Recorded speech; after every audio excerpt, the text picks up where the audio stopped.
तू ही मेरी शब है, सुबह है, तू ही दिन है मेरा। हाँ,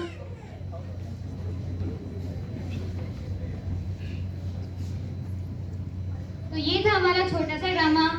इसके हम आपको ये मैसेज देना चाहते थे कि हमें जो है वो नशा और गलत चीजों से हमेशा दूर रहना चाहिए।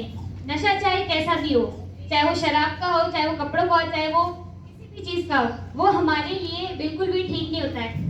एक ऐसा नशा है इबादत का नशा। इबादत हम जितनी करते हैं उतनी हमारे लिए फायदेमंद है।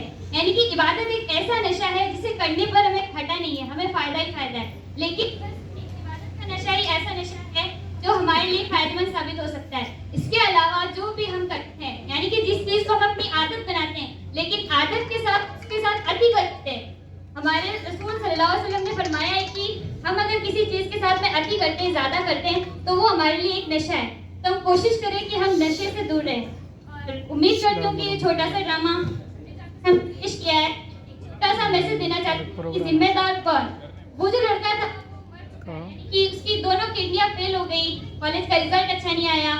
इन सारी जो मुसीबतों का, गलतियों का जिम्मेदार कौन है? क्या हमारी सोसाइटी, क्या हमारे फ्रेंड्स, क्या हमारे पेरेंट्स?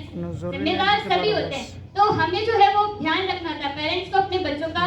फ्रेंड को जो है वो ये देखना रहता है कि हमारा फ्रेंड सर्कल कैसा है। तो बस उम्मीद करती हूँ कि आप लोगों को हमारा ड्रामा पसंद आया होगा। शुक्रिया।